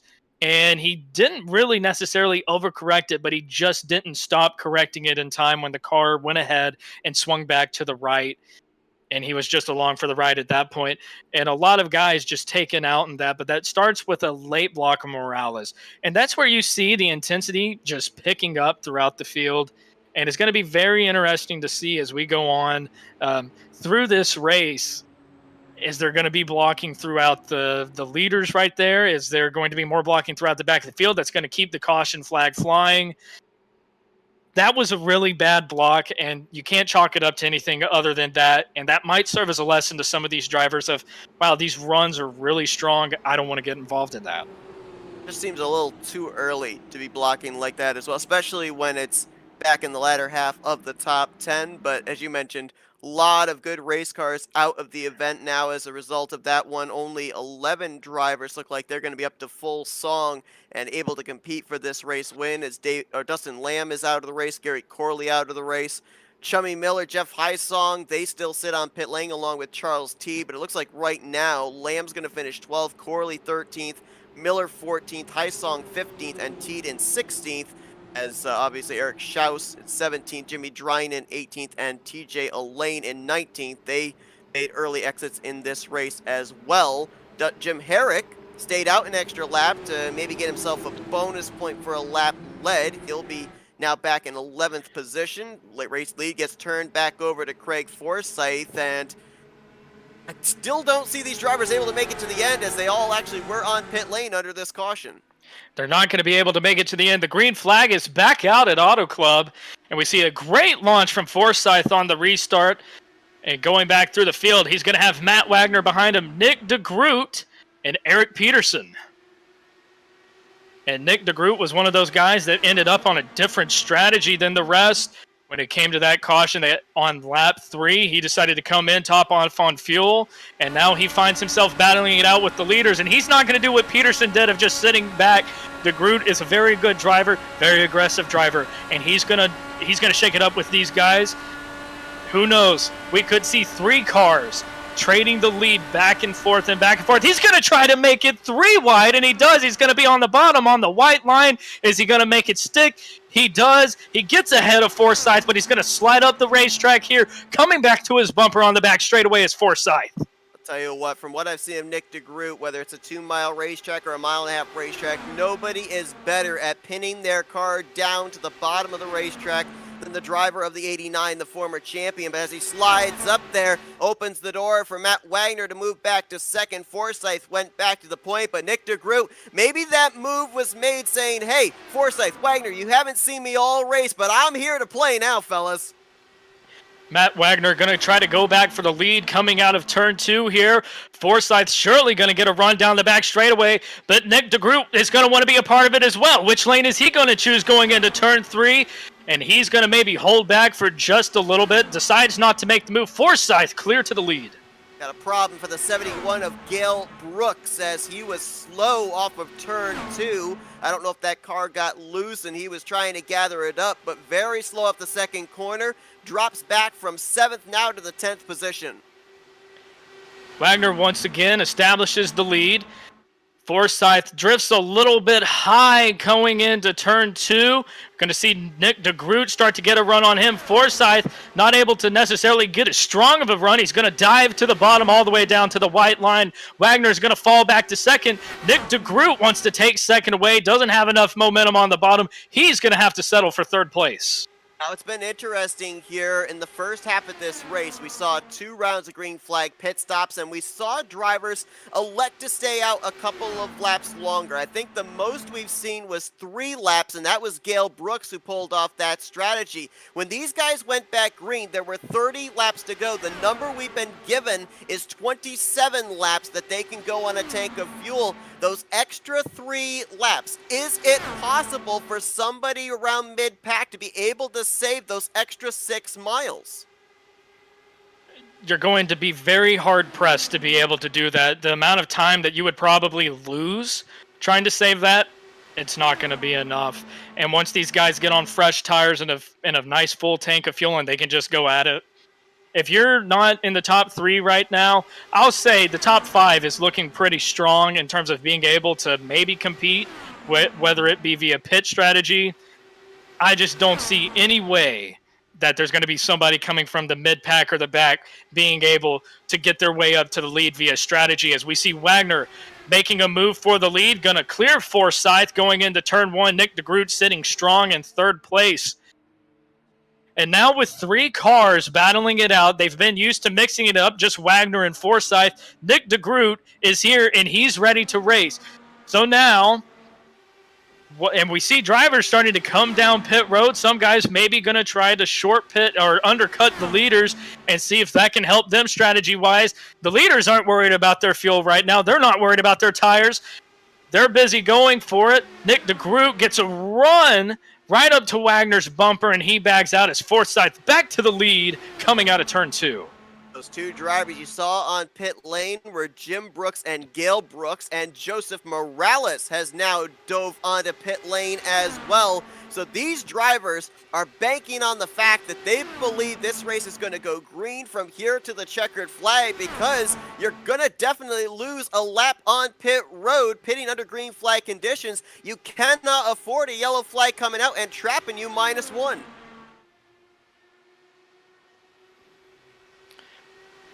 Leaders still continuing to go at it. Forsyth back to the lead. Wagner's going to get a great run down the back straightaway. Might have him midway down the back straightaway. He does, and he's going to take the lead going back into turn 3. Nick DeGroot happy to sit in third place, now playing the role that Eric Peterson played for the majority of this race. AJ Hobson has overtaken Eric Peterson as Peterson slides back to 5th place. Hobson is going to have the 4th position. Nunez in the 6th position there as well. So you got a 3-way battle for the lead, a 3-way battle for the 3rd position, and then all by his lonesome, Blaze Andrich runs in 7th, and about a zip code back to Jim Herrick, who right now is running the last car on the lead lap. Gale Brooks, Jim Brooks, Joseph Morales, all 1 lap down. They've been to pit lane for what's undoubtedly their final pit stop of the evening. The question is, though, is that going to be a potential race-winning strategy for them? Can they use it to get a top 5 run? All 3 of those race cars were running outside of the top 5, 7th, 8th, and 10th when they came down pit lane. 20 laps to go, and the LMCgear.com dash at Auto Club Speedway. Matt Wagner retakes the lead coming to 19 laps to go. The leaders are going to have to pit soon. Their tanks are getting low, And it's going to be interesting. And when does the leader say, I'm coming to pit road? You can't call it too late because you run the risk of somebody running over you from behind. But maybe you try to give them just not enough time to really be in a good place to want to do that. And we see Wagner going back for the lead. At some point, when these guys have to go at it for the win, who will slip up? Is somebody going to make a mistake that could possibly hand this race to Nick DeGroot? Does he get taken out in it? And it's AJ Hobson and Eric Peterson and Nunez starting to go for it. You know, I asked you this question about 80, 90 laps ago. I'm wondering now, it's going to be the final pit stop for these guys. We know this. So now is this the point where you do the opposite of what the drivers around you are doing? We know Nick DeGroot's not afraid to kind of go outside the box in strategy. He did it back in the first 10 laps. He gave up a lot of track position to come down and top off the fuel tank. Restarted outside of the top 15 when we reached lap number 5. I mean, if you're Matt Wagner and Craig Forsyth, who have pretty much proven that they are equal here tonight, nobody really seems to have an advantage on the other. Do you mix up the strategy now? Do you come to pit road on different laps? If you're in the top 3 right now, you want to stay with those drivers in the top 3. Because if they have a better pit stop, you have something go wrong, you're not in the draft, your race is over. Try to go down with these guys.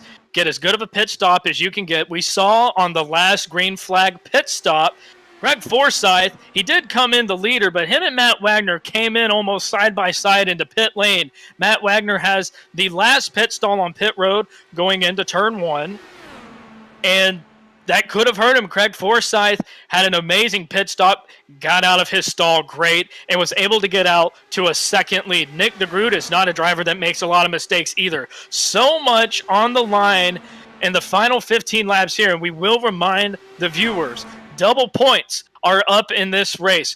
Mistakes, extremely costly. Winning this race could help make your season.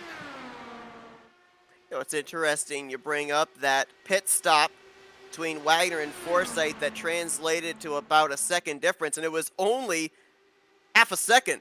That was the difference on pit lane that led to that second gap between the two. Does something like that linger in the back of the mind of someone like Matt Wagner, and maybe pressure him to make sure that he is flawless on this next upcoming pit stop? If I'm Matt Wagner, I'm not shaking in my boots, but I'm extremely concerned because you're right. 5/10 was only the difference that separated them on pit road per se, but having that last pit stall and trying to get up to speed, stop spinning the tires, and we see Wagner almost falls into the clutches of Nick DeGroot. Nick DeGroot thinks better about it, and Forsyth, it seems that he almost had a little bit of a shake-up there with DeGroot. He says that was his bad, but if you're Wagner, that last pit stop does loom large, and you know that Forsyth can hit his marks. And Forsyth was able to take so much on the exit of pit road there on the apron. We're going to see Wagner and Nick DeGroot draft their way back up. And if he can stay within 4/10 and has somebody behind him, it's still going to be a 3-horse race. It's just a matter of whenever you come into pit road, you have to hit your marks. Matt Wagner is looking for what would be his 5th career win here in the Dark Horse Racing Series. Craig Forsyth is looking for his 2nd, and I believe for Nick DeGroot, I believe it would also be his 5th. I'd have to double check on that, but these 3, you know, we were kind of looking through the field, the fact that a lot of names that we saw at the top of the leaderboard last season, like Rick Ravon and Henry Bennett, Robert Maleska III, they weren't in the field. We were looking at who were going to be some of those guys we were going to probably see up at the front in this one. I believe these 3 drivers were up inside of the top 5 that we were looking at, and no surprise, closing on 10 laps to go, they are here. They are getting ready for what's going to be the money stop of this race. The question is, when do they do it? Because they could go, according to the calculations, another 5, maybe 6 laps, but do they want to stretch it that far and have a 5-lap dash to the checkers? These drivers will try to stretch it as long as they absolutely can. As Greg Forsyth back to the point as we come to 10 laps to go. Double points in the LMCgear.com dash at Auto Club. You're watching the Dark Horse presented by Troy Lee Design Series. And it has been just absolutely phenomenal racing. And if you're just tuning in, Wagner, Forsyth, trading the lead back and forth throughout this race. Nick DeGroot sitting happy in third place, waiting to see when are these guys going to come to pit road. When do I make my move? And Nick DeGroot has been known to try to stretch it out in this race. He's been on different strategies before. Could he possibly be on a different strategy from these leaders? Maybe he tries to undercut them. Who knows what's going to happen in these final 9 laps? DeGroot has spent the entirety of this last run just solidly in that third position, enjoying the draft of either Forsyth or Wagner, whoever gets dropped back to the second position. Wagner and Forsyth, they have been out there using up the clean air, using up the fuel, so we'll see if DeGroot, according to the calculations, when we went back green, would have been 5 laps short. Would he be able to save that amount of fuel to get to the end? We'll have to wait and see what's going on inside the mind of the former champion. There's also a good battle going on behind them for 4th place. AJ Hobson, Eric Peterson, and Luis Nunez. They have pretty much been running anywhere from 5 to 7/10 of a second of each other. You got to think there's some strategy going on with those guys. They're doing just as much thinking about their own competition as the top 3 are.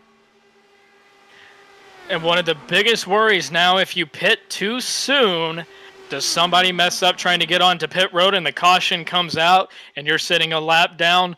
There's so much at stake in these final laps.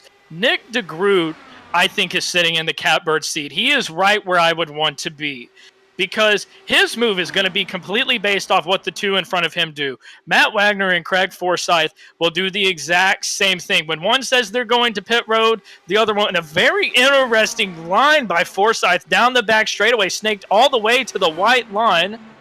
Blaze Andrich is coming in this time. He's going to be pitting from 7th place, started 8th. He's currently about 5 seconds off the lead. So we see the middle of the pack getting ready to start making moves on the pit road. You got to wonder, those leaders are dangerously close to running out of fuel. You talk about calling when you're coming to pit road. If you're one of these race leaders, like maybe even Nick DeGroot, who doesn't have anybody behind him, do you call that you're coming to pit lane, or do Craig you play your Forsyth cards just close to the chest? says, Craig Forsyth just said he's coming to pit road. Wagner's coming with him, and DeGroot is going to stay on the racetrack, and he's going to try to make extra laps. What interesting strategy. Wagner gets a very good entrance on the pit road. Forsyth a little bit loose, and now this is the telling moment. The last time we had a green flag pit stop, Forsyth had an amazing strategy, got out of his pit box so well, and was able to put a big gap on Wagner. Nick DeGroot will be coming in this next time. You call it the money stop. You have to make sure that this late in the race, you do not get a penalty. You are backing a 250-mile-per-hour race car. Both down of the to 60 drivers. miles per hour. Oh, and Forsyth almost spins out, and he does spin out coming out of pit road, and he hands it to Wagner. He's on the bottom of the racetrack, able to get it straightened out, but Forsyth just cost himself the race. These drivers did not take tires. They took fuel only, and he had too good of a run. And man, does it come at the worst possible time for Forsyth. He is all but lost this race. You cannot make mistakes this late in the run. You do not have enough time to be able to recover, as Luis Nunez ducks it onto pit lane. And interesting, the point you brought up there about them not taking on tires. Same for Nick DeGroot, who smoked his rear tires, getting on the brakes coming to the commitment line. So that's a little bit more heat built up in his Firestones. Nick DeGroot gets off of pit road clean, and it will be very interesting to see where he shakes out. And Craig Forsyth has to be just beside himself right now. The absolute mind-blowing point of the race. They have swapped the lead back and forth, and it comes down to a final green flag pit stop. We see Nunez. He's making his way off pit road, I do believe. So once this field shakes out, who is going to be able to walk away with the win? Forsyth going to be back in the 9th position. Looks like that might be where he finishes, as it's about 2 seconds up to the next driver, 8th place Blaine Andrich. And, we've talked about it here tonight, how a lot of what we've seen translate in this race has come down to mere seconds. Well, how about the strategy by Nick DeGroot? Most of the race leaders coming down pit lane spent about maybe 4 seconds in their stall to get fuel. Nick DeGroot didn't even spend 3.5 seconds in his stall, 3.4 seconds. So that's what gave him the extra time that he's gained over Matt Wagner. It is translated to 3 seconds from DeGroot back to the 6 car. And coming to the white flag right now in the LMCgear.com dash at Auto Club Speedway, Nick DeGroot is going to play the long con of strategy. Forsyth and Wagner come in, and he decides to go one more lap. Going to be very interesting to see when we look back, did Wagner potentially have to get off the throttle and thought that he was going to get collected with Forsyth, but it's clean sailing now off of turn 4 for Nick DeGroot.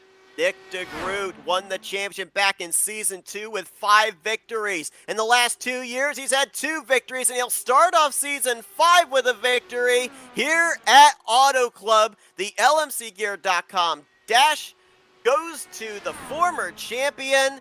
And what a way to kick off the 5th season of the Dark Horse IndyCar Series. What a strategy call by Nick DeGroot.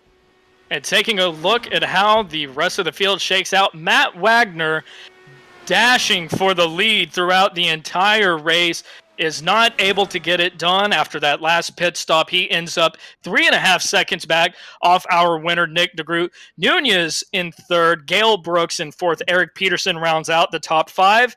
AJ Hobson in 6th, a great run for him. He started 9th. Big move for Jim Brooks. He started 11th. He's going to come home 7th. Blaze Andrich is going to come home 8th.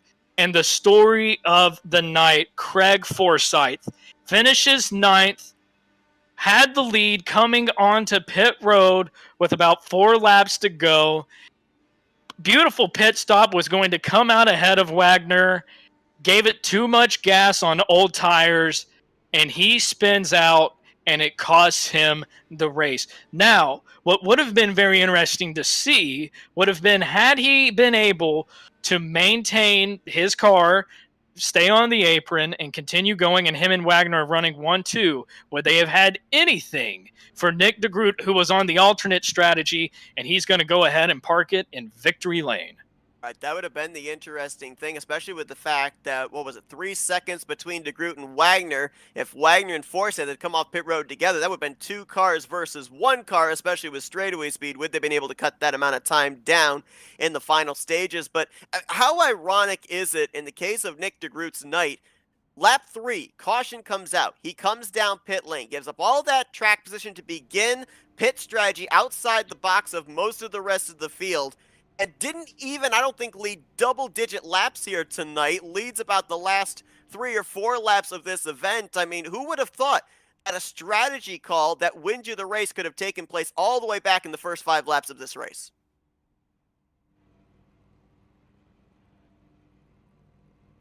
Let's take a look at the full finishing results from this evening's event.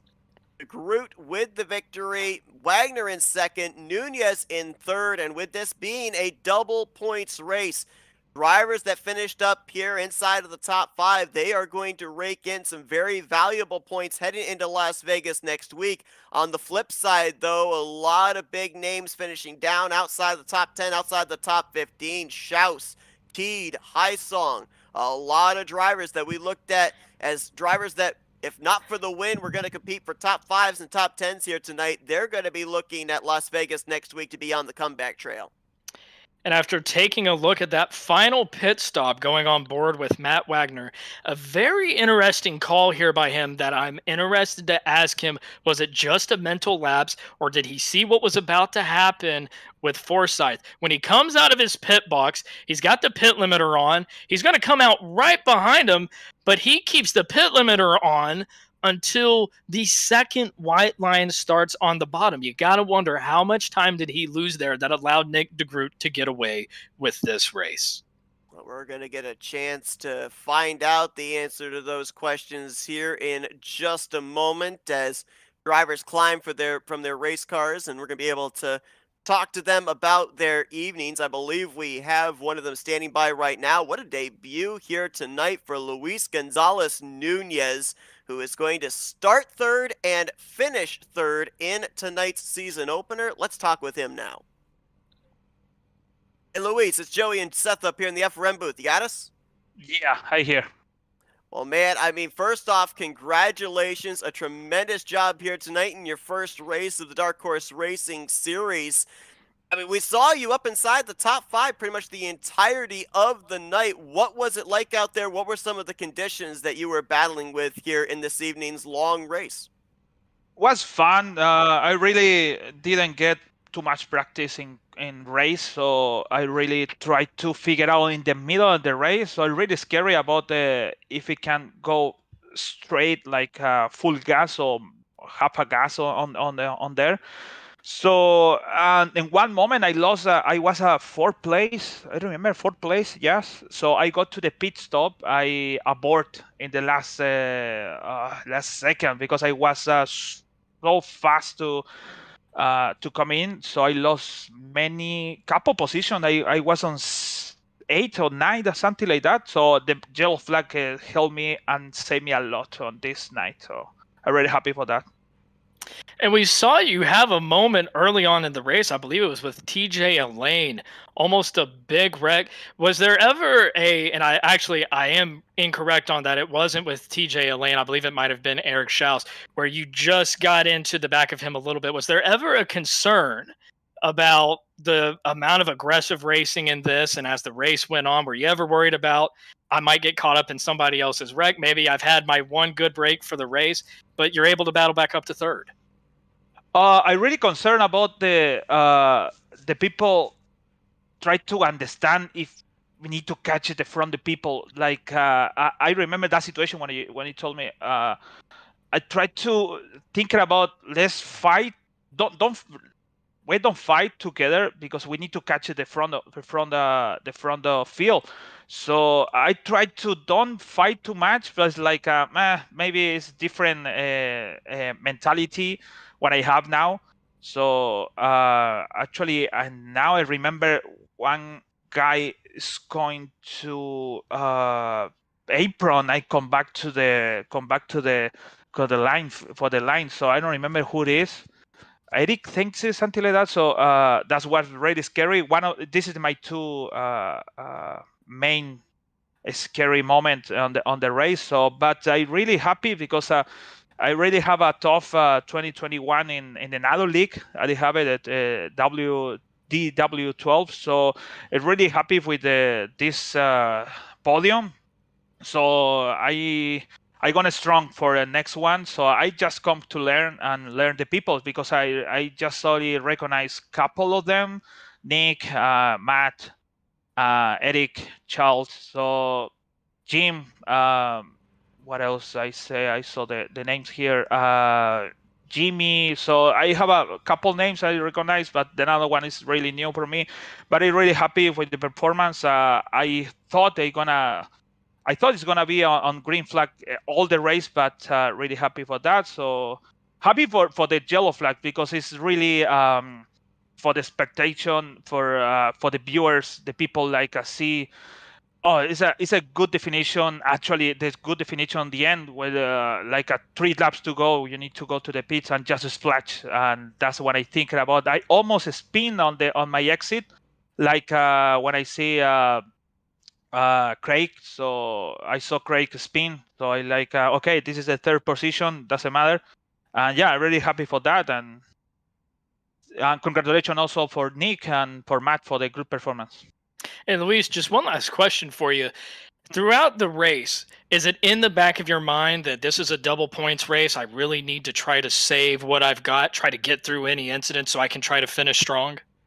Actually, Nick de Groot told me. I just sent a private messenger to say congratulations for that. I say finally good result after a long time. I can say yeah, it's a double point, so we need to save it. We need to handle it with that. I say I didn't realize that. So I just like okay, maybe it's a normal race. So good for me because if you have a one bad race, this is gonna be like safe for me. So good for me. Good for the Absolutely. result. Absolutely. A great debut for you, Luis, and a great debut podium for you as well here in Dark Horse. Congratulations on the third place finish. Can I say something? A couple words. Always I say this. I have my main sponsor, Sim Racer 24/7. Thank you so much for sponsoring me and the support for every time. This is 2022. They're gonna support me on this league too, and so I'm really happy about that. I'm gonna say something in Spanish because my mom's watching me on my country and this time, so it's very late for her. I say muchas gracias por eso, por el apoyo que me estás dando. Esta podium para ti y vamos a ver si la próxima semana va a ser la mejor y espero que estés ahí para verme. I say thank you so much for my mom. My father too for the support, and the next one is gonna be Las Vegas, so let's see what happened on there, and gonna try to enjoy her in this hard moment where they have around the world. So good for us. Excellent job, Luis. Excellent job, Luis. And thanks for taking the time to talk with us. P3 for Luis Gonzalez Nunez in his debut race with Dark Horse. Thank you so much, guys. Let's see if we can get our runner-up finisher here now.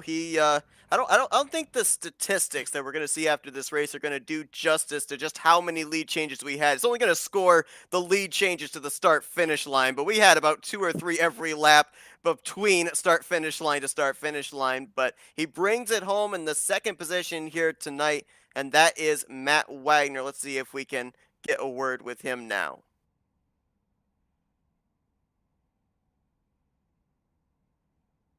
Hey, Matt, it's Joey and Seth up here in the FRM booth. You got us? I'm here. Well, man, I'll tell you what. I mean, we had your name circled. It's a 2-mile racetrack. You've shown how good you are, whether it's here at Auto Club or at Michigan, up front all night long. But it came down to strategy in the final 10 laps of this race. I mean, first off, congratulations on a dominant performance here tonight. That 6 car was wicked fast, but if you could go back, if you could do anything slightly different, what would it have been there on that final pit stop? I probably would have waited one more lap to pit if I had the fuel. That and Craig spinning right in front of me, I had to slow down, or else I was going to eat it. And unfortunately, that I let Nick by, and he pitted one lap later, and ultimately that cost us the win there. And a very interesting watching your on board on that final pit stop. You had a really good pit stop. Obviously, you go with no tires there, just trying to get fuel, get in and out as quick as possible. I noticed that you have your pit limiter on very late coming out of pit road, almost to where the second line starts. Did you see what was about to happen with Craig and just try to anticipate that and didn't want to try to gas it, trying to get out of his way and potentially spin yourself out? No, he was going to have the momentum coming out of pit road. So basically what I was doing is letting him by. Ultimately, during that last run there, the tires were not that great.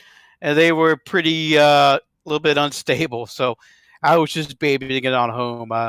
If I would have reversed the roles or went throughout the whole race, I probably would have chosen Nick's side. And taking you back to lap 55 on that first green flag pit stop that we had, I saw you come in right with Craig. And then coming out of pit road, he got a huge lead. Did you just not have the best of pit stops there? We noticed there was about a half a second difference between the two of you in the time spent on pit road there, and that's when he was able to get out to about a second lead. No, I didn't want to run in the back of him because I didn't know where his braking point was. And so I hope, even though we're not teammates, so we were working together this whole entire race pretty much. And it is what it is. I braked a little bit early, and ultimately that was 0.8 seconds, and I could not catch up to him. You got to be at least 0.6 seconds behind the guy for him to catch him. And talk about just battling throughout the race with him. You guys were going back and forth at least twice every single lap. How much trust do you have to have with another sim racer to be able to go out there, trade the lead like that, and know that they're not going to make a dumb move and you guys are going to be able to have fun and be safe out there on the racetrack to get it to the end? I've raced with Craig for about 2.5 years now. I know I can trust him 100%. We raced hard against each other. We've had our differences in the past, but we've cleaned that up, and we've been running really well together, and it's worked really well in this race, and I'm pretty proud to. Well, I kind of wish he would have got the podium, so I'm really sad to see him get spin there. That's a tough break for him. I really do feel bad for him. And a great start this season for you, Matt Wagner. Getting on the podium, not exactly the result you wanted. Who are some of your partners with us on the podium tonight? Oh, my sponsors. Oh, I like to thank Area 51, my team. Jim and Gaia Brooks, my teammates, give me tips throughout the race. I will say this one more time. I'd like to thank Craig Forsyth for working with me that whole entire race. And without him, I wouldn't be in the spot where I'm at. And congratulations to Nick on the win. He's well deserved. He played his strategy throughout well with the entire race. So, guys, I'm tired. I did about 220 laps just in 2 days here. And I'm going to call it a night. Well, excellent job, Matt. Call it a night. Thanks for joining us up here in the FRN booth. Second place for Matt Wagner. Thank you, guys. See you, Seth. Absolutely. So Matt Wagner brings it home second place here tonight after a dominant performance. Still going to be a great points day for him heading into Las Vegas next week. But the man of the hour, the man of the night here is going to be Nick DeGroot. Let's see if we can go down to Victory Lane and talk with him now. Hey, Nick, it's Joey and Seth up here in the FRN booth. You got us? Yep, I got you. Well, man, I'll tell you what. Double digits now here in the Dark Horse Racing Series. 10th win of your career. It comes here tonight in the season opener of Season 5. I mean, first off, though, it kind of seemed like your whole race strategy was all the way back during that first caution. You come down, you give up all that track position, you top off the fuel tank, cut your way up through the field. I mean, it's a long one, 120 laps. Certainly looked like you approached this as an endurance race. Yeah, but I'll also admit that I don't think that was the best call to pit during that first yellow with how spread out everything got, because I ended up playing catch up for the rest of the race. And that was exasperated by the fact my thing glitched out for a moment and put me from like 4th to 10th at some point in the middle of the green flag run. So I was playing even more catch up after that. So I was lucky that I got those yellows. If not for those, I was probably finishing 7th to 10th in that race. You get very lucky late with, and when I say lucky, you were able to battle your way back up through the field, but those leaders, the top three, were really able to get away, separate themselves from the rest of the pack. You start to get lucky with those late cautions to bunch the field back together. Once you get up to third place, I see that you immediately go to make a move to the white line and go for the lead yourself. Were you right there trying to send a message and say, hey guys, I'm here. I know you guys have been duking it out the entire race, but I'm here to win this thing. It was a lot simpler than that. I just wanted to try to lead a lap and get a bonus point. But yeah, I had saw earlier that the top three were breaking away. Like it was the top two swapping and third could kind of hang on to them. So I was in the mindset, I need to get to third. I need to get the third. And whatever happens from there happens. And once I realized they just wanted to swap amongst themselves, I mean, they were doing it the whole race, so I don't blame them. I just kind of chilled in third, tried to save a little fuel to make that last pit stop a little bit faster. But yeah, that first 3-5 move, that was me just trying to lead a lap, because I couldn't remember if during the cycle of green flag stops I had led one earlier. So I'm like, I should get this while I can, just in case. Right, try to be sure of it. So how much do you think you were able to save running behind those guys? Because we saw you were a little bit aggressive with them at the start, and then once you saw that they were swapping back and forth, you allowed yourself to just stay in their draft. Were you able to actually save fuel, maybe conserve your tires a little bit? Yeah, I was more concerned about the tires, and because I was thinking I was going to have to battle those last few laps after we pitted. But yeah, I still think I saved like a lap and a half of fuel just kind of running behind them, which made me a little nervous, because I was wondering if the guys back in the pack, if they were really saving and if they could save all 5 of those laps that we needed to save. But nobody seemed to be able to do it. I think Herrick went the longest, and yeah, so it really worked out there. And coming to that last pit stop, I was in my mind, okay, when do I want to pit? Do I want to short pit before him? Do I want to pit with him? Do I want to pit after him? And I didn't want to pit before, because you could go a lap down and then there could be a yellow and your whole race is over. I thought about pitting with him because I just wanted to keep the draft. But then I had the thought, what if something happens? What if somebody gets jacked up, somebody makes a mistake, and that could really prove costly? So I said, I'll just do one more flying lap in pit after him. And lo and behold, that's exactly what happened. Craig had that error on pit exit, which cost Matt a couple seconds, and we were able to kind of just cruise to the win. That was really surprising. I did not expect to come out of the pits with that lead. Well, Nick, you qualified 10th, able to battle yourself through the field after that early pit strategy, find yourself in contention later on, and you use the pit strategy at the end to get the lead. Tell us some of your partners that are joining you up there on the podium tonight. Yeah, as always, great team here at Factory Back Motorsports. I feel a bit lonely this season. I'm the only one out there. But yeah, thank you to motorsport.com, CoveyMoore.com, Blaze Pods, Groot Automotive, U-Haul and Detailing, Cowboy Shit, all the other great sponsors that help this team. And yeah, excited that I was able to get my 10th win. I was not aware that this is going to be the 10th, so that's a cool little milestone.